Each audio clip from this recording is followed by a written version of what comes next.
Allez.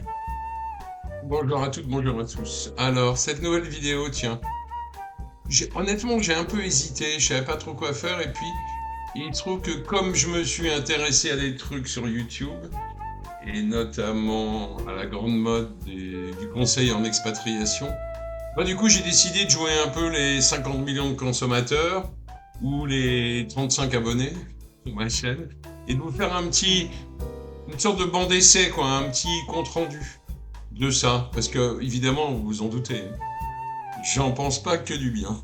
Alors, c'est quoi ce phénomène? Bah, ce phénomène, il est simple. Alors, je parle que de l'expatriation en Thaïlande, hein. Mais disons que tous les youtubeurs,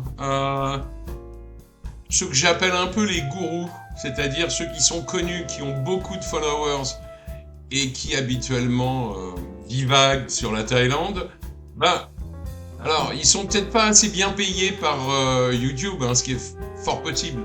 Peut-être que la pub leur rapporte pas assez non plus. Donc, ils ont tous pris la même option, c'est-à-dire s'inventer, conseiller en expatriation. Alors, il paraît que c'est un métier, hein, c'est sans doute un nouveau métier, mais ça devient un métier. Donc, conseiller en expatriation, en vous proposant évidemment un conseil qui, vous vous en doutez, est loin d'être gratos. Voilà. Alors, comment ça se passe? Pourquoi je les appelle des gourous? Alors, parce qu'en fait, j'ai évidemment testé un de ces trucs, c'est-à-dire que j'ai regardé un live sur l'expatriation où je tiens à vous le dire, absolument rien appris. Rien. Vraiment rien. C'est-à-dire que c'est quand même assez pathétique, quoi. Et donc, comment ça se passe? Donc, un type, alors, il y en a un, je vais pas le nommer parce que j'aime pas nommer les gens, je fais pas de name dropping, j'aime pas ça. Donc je le nomme pas, mais bon, je pense qu'il sera pas très dur à identifier, cela dit. Euh, donc le mec a une vraie image sur YouTube, d'accord? Ça veut dire il est connu, il a pas mal, je sais pas, il est au-delà de 100K de followers. Euh, Moi je vais pas donner mon avis sur lui. Parce que bah, ses vidéos, c'est ses vidéos. Son goût, c'est son goût. Qu'il soit mauvais ou, ou bon, c'est pas ça le problème. Le problème, il est que, en fait, ce garçon, du coup, devient un peu une sorte de gourou, c'est-à-dire un type dont la parole est écoutée avec confiance.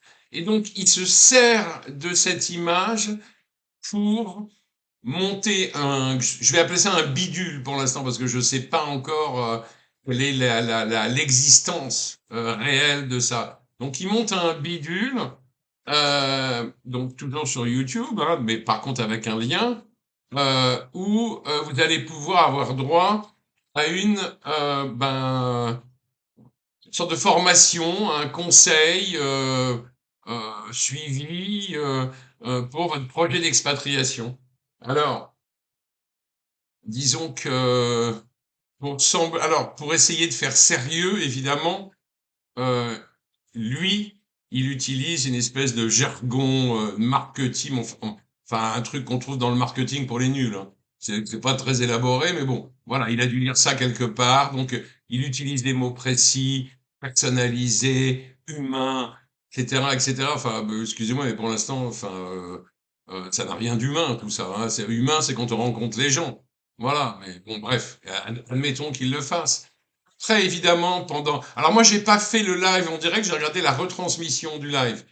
Ce qui permet en fait de zapper un peu quand c'est chiant, et d'y aller souvent. Voilà, alors comment il se passe le live? Ben, c'est simple. Le gourou est là, une sorte de patron. Ouais, moi j'appelle ça un gourou, hein.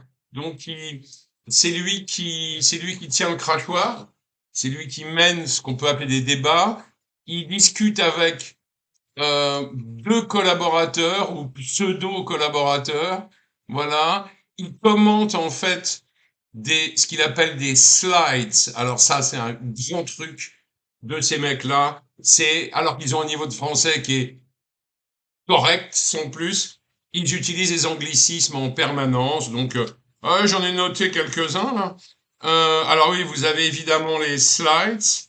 Euh, Vous avez, ah oui, j'adore, le mindset. Le mindset, Ça s'appelle un état d'esprit, hein, c'est pas très compliqué. On a aussi, ils adorent la due diligence. Bon, why not? Et alors, ils adorent aussi ce qu'on appelle quand vous faites quand vous faites l'achat, par exemple, d'un commerce, ce qu'on appelle de key money. Alors, de key money, ça a aussi une traduction extrêmement précise en français. C'est un pas de porte. Donc, ok, mais ça fait bien de tchatcher anglais, comme ça on a l'air intelligent et tout. Alors, bien évidemment, je vous parlerai de certains détails après, mais s'il fallait que je m'attaque en fait à tout, j'en ai pour 3 heures, hein, parce que bon, voilà quoi. Alors, ce que j'ai fait quand même, donc j'ai testé pour vous. Donc, alors, si vous voulez candidater, parce qu'attention, on prend pas tout le monde, donc il faut candidater. Oh mon Dieu, sans être sûr d'être pris. Ouh là là. Donc, à la fin du truc, vous pouvez cliquer sur un lien et vous avez un questionnaire qui vous permettra, si les réponses sont bonnes, si vous avez le bon profil, qui vous permettra de candidater et vous donnera d'abord un accès à une conversation sur WhatsApp avec un des collaborateurs, un des fameux conseillers en expatriation. Je sais pas, enfin franchement, je sais pas d'où ça sort. Bref, bah du coup, moi ce que j'ai fait, j'ai déjà candidaté. Alors, inutile de vous dire que le questionnaire, il est tellement con que c'est assez facile de trouver les bonnes, enfin de comprendre ce qu'il faut mettre pour accéder à la candidature, avoir le, enfin bref, c'est pas dur. Moi, c'est ce que j'ai fait, donc je l'ai fait une fois. Bien évidemment, je l'ai réussi.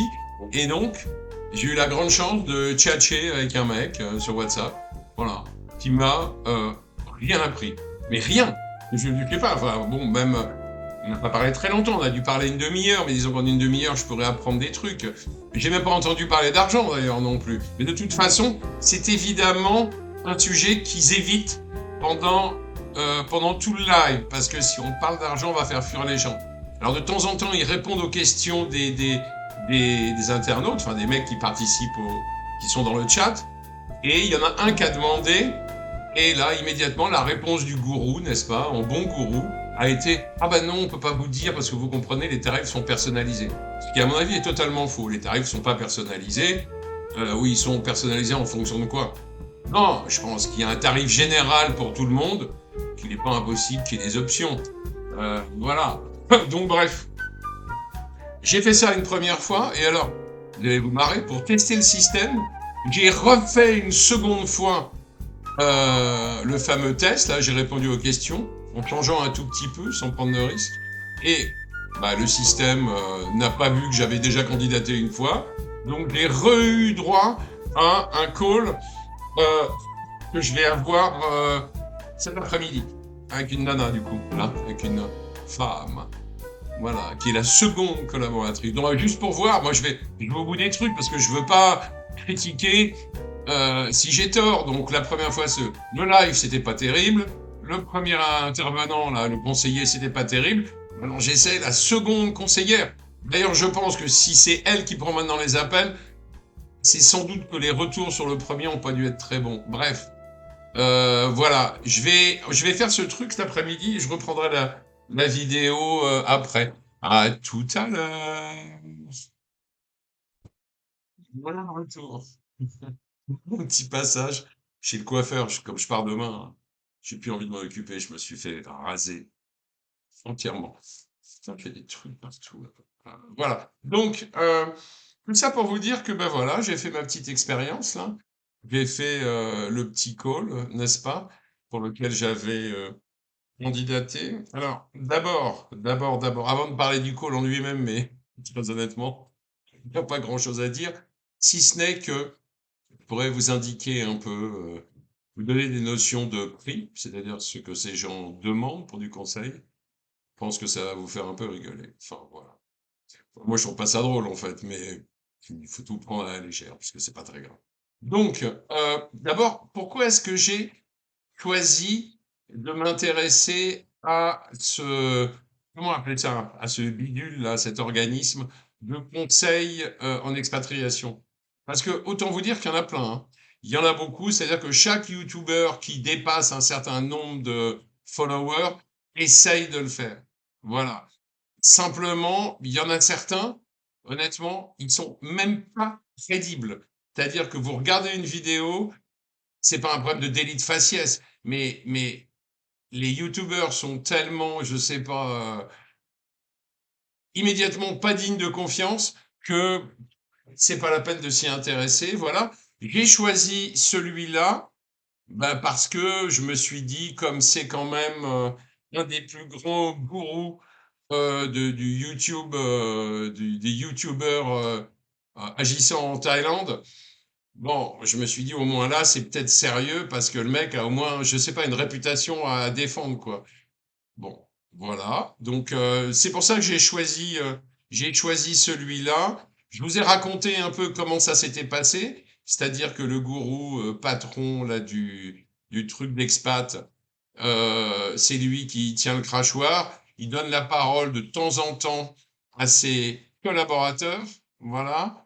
Bon, qui disent pas grand-chose d'intéressant, et le reste consiste à lire des slides, donc à lire des cartons en fait, hein, qui sont à l'écran, avec la série de, alors je sais pas, pour quelles raisons les gens s'expatrient, euh, euh, quels sont les différents types de personnes qui s'expatrient. Alors on vous faisant croire que ils en ont plein, c'est invérifiable, donc c'est peut-être vrai, hein, c'est peut-être faux aussi. Voilà, les avantages qu'il y a à venir s'expatrier en Thaïlande. Alors ben là, tiens, il y a un truc qui m'a fait marrer parce que les mecs disent, euh, les mecs disent que c'est, je sais pas, le pays, enfin un des pays les plus safe, pour faire un anglicisme, du monde. Ouais, enfin, tant que vous n'allez pas sur la route, hein. Parce que par contre, quand vous conduisez en voiture, et bien pire que ça en scooter, c'est le deuxième taux de mortalité par accident de la route au monde. Donc, autant vous dire que c'est safe tant que vous restez chez vous. Voilà. Ah, sinon, c'est pas safe. Du tout. Bref, il y a des trucs comme ça. Tiens, un autre exemple en passant.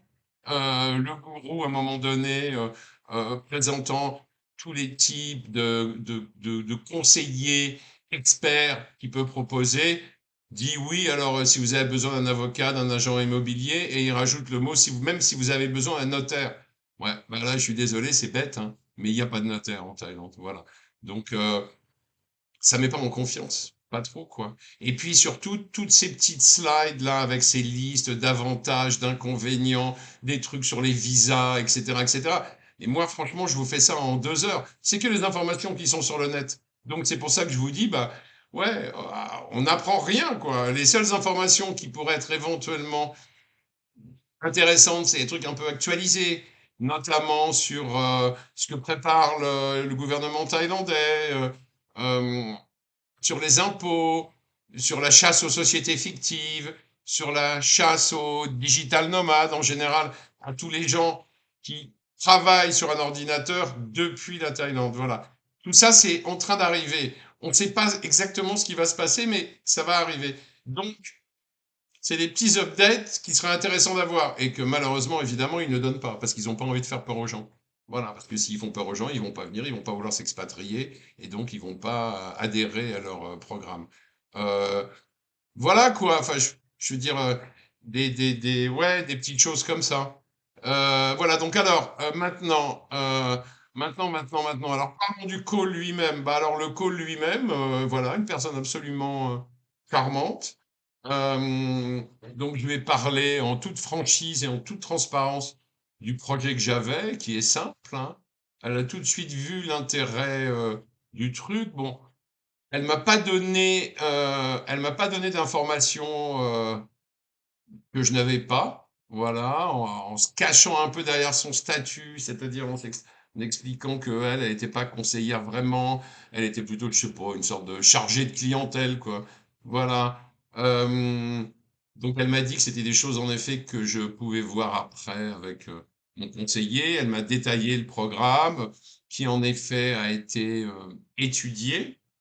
Euh, et puis voilà, moi je lui ai un peu énuméré mes besoins. Elle a dit oui, oui, oui, oui. J'ai essayé d'avoir des informations sur comment dire, sur la structure, sur leur structure. C'est-à-dire, je lui ai dit, écoutez, moi vu le prix que vous me demandez, peut-être je vais investir dans votre conseil. en expatriation, mais je veux juste savoir à qui je m'adresse. Je veux savoir si je m'adresse juste à un espèce de montage fictif sur Internet ou si vous avez une vraie structure, c'est-à-dire une vraie société déclarée, et même d'ailleurs si vous qui me parlez, vous avez le droit de le faire, c'est-à-dire puisque vous travaillez, donc est-ce que vous avez un work permit, etc., etc. Je n'ai évidemment obtenu aucune réponse à ce sujet. Voilà. Donc après cette conversation, pardon, passionnante, je lui ai dit alors maintenant comment ça se passe. Alors elle m'a expliqué les forfaits. Donc le forfait basique d'accompagnement pour 6 mois s'élève, tenez-vous bien, à 1999 €. C'est pas mal hein, pour de l'accompagnement. Voilà. Et ça, c'est le forfait basique. C'est-à-dire que si vous avez besoin de services un peu spéciaux, ce qui peut être le cas de beaucoup de gens, hein, notamment de conseils juridiques, etc., etc., si vous voulez monter une entreprise, là, vous rajoutez aux 1999, qui sont faits pour pas faire 2000, quoi. On va dire, ouais, c'est moins de 2000 €. Oui, c'est 1 € de moins. Vous rajoutez 1497 €. Là encore, c'est pour pas faire 1500. Bah, c'est les techniques connues, hein. Voilà. Vous savez, les boutiques, là. Tout à 99 centimes. Voilà. Donc, si on additionne les deux, on n'est pas très loin de 3500 €. Voilà. Alors, ce qui est marrant, c'est sans doute un hasard, hein, mais c'est qu'en fait, dans le questionnaire pour candidater, il vous demande combien est-ce que vous êtes prêt à investir dans du conseil en expatriation. Eh bien, moi, j'ai fait un petit test, j'ai mis 4000 €. Et ben voilà, on y est, on est à 3005. Donc, j'ai économisé 500 €. Bon, inutile de vous dire que je vais pas le faire, évidemment, parce que ça sent vraiment, mais je sais pas comment vous dire, quoi. On peut pas dire que c'est de l'arnaque, parce qu'après tout, les gens ont le droit de décider de le faire, s'ils veulent. Enfin, moi, si vous voulez, vraiment là. Et puis, encore une fois, hein, c'est ce que je vous ai dit. Pourquoi est-ce que je déciderais de faire confiance à ces gens-là, de leur filer, je sais pas, dans un premier temps, là, 2000 € pour être conseillé par des gens que je ne connais pas. Et même s'ils m'adressent à des spécialistes, comment est-ce que je peux être sûr que c'est les bons spécialistes? Ah oui, il y a un autre truc, tiens, que j'ai oublié. Le bon conseil qu'ils devraient donner aux gens qui veulent s'expatrier et qui ne donnent pas, évidemment, ça serait, par exemple, de ne pas oublier, avant de prendre une décision, qui est quand même lourde de conséquences, de ne pas oublier de venir faire des petits voyages en Thaïlande pour connaître le pays, s'acclimater, oui, voir si on supporte le climat, déjà, et puis voir si on supporte tout l'aspect relationnel avec les Thaïs, qui est quand même un peu spécial parce que c'est une autre culture. Moi, j'aime pas parler de choc de culture parce que on a l'impression que les cultures se rentrent dedans, quoi. Mais en tout cas, c'est très différent. L'attitude des Thaïs envers nous, enfin, voilà, il faut juste un, s'y habituer et deux, être sûr de pouvoir le supporter. Et puis, bien évidemment, après, géographiquement, il faut visiter le pays pour savoir où on aurait envie de s'installer. C'est très varié, hein. Vous pouvez vouloir la grande ville à Bangkok, vouloir la mer, donc aller à Phuket, à Koh Samui, ou je sais pas. Bon, moi je parle jamais de Pattaya parce que je trouve ça c'est un endroit dégueulasse, donc j'en parle pas. Je sais pas, vous pouvez décider d'aller à Hua Hin par exemple, qui est assez prisé. Vous pouvez décider d'aller dans le nord, hein, à Chiang Mai, hein, où il n'y a pas la mer, mais où il y a un peu de montagne, un climat un peu plus agréable, enfin plus agréable, moins chaud. Donc voilà, donc il faut faire absolument des premiers voyages pour décider d'une future expatriation. Il ne faut surtout pas y aller à sec comme ça. Bref, voilà les amis, mon avis sur la question. Je pense que, je sais pas. J'adorerais en fait moi que ces gens-là me répondent pour me dire oh là là, je sais pas, t'exagères. Pourquoi tu fais une vidéo en parlant de nous comme ça? Bah, fais une vidéo en parlant de vous comme ça, les gars, parce que c'est la vérité et c'est rien d'autre, quoi. Je suis désolé, mais bon. Moi, le conseil maintenant que je vous donne, si vous voulez, si vous avez besoin de conseils en expatriation, n'allongez pas, n'allongez pas du pognon à des gens qui n'existent que sur Internet, même si le boss du truc est des grands gourous de YouTube en Thaïlande. S'il vous plaît, réfléchissez avant, faites les choses vraiment. Il y a des tas de choses que vous pouvez faire tout seul, d'abord, et puis Moi, je pense que c'est mieux de diversifier, renseignez-vous, essayez de trouver. C'est pas dur, hein. Essayez de trouver en effet le bon avocat si vous en avez besoin, le bon agent immobilier, les bons conseils à droite à gauche. Mais pour ça, vous n'avez pas besoin de larguer 2000 balles à, je sais pas, à une structure c'est assez bidule, quoi. Voilà. Bon, bref. J'ai sans doute oublié des trucs, mais c'est pas grave, ça reviendra. Euh, voilà, et ben écoutez, à la prochaine vidéo. D'ici là, vous le savez, c'est l'habitude, le rituel. On clique, on commente et on s'abonne. Il me reste à vous remercier et encore une fois, à vous dire à bientôt. Bye bye. Salut, salut.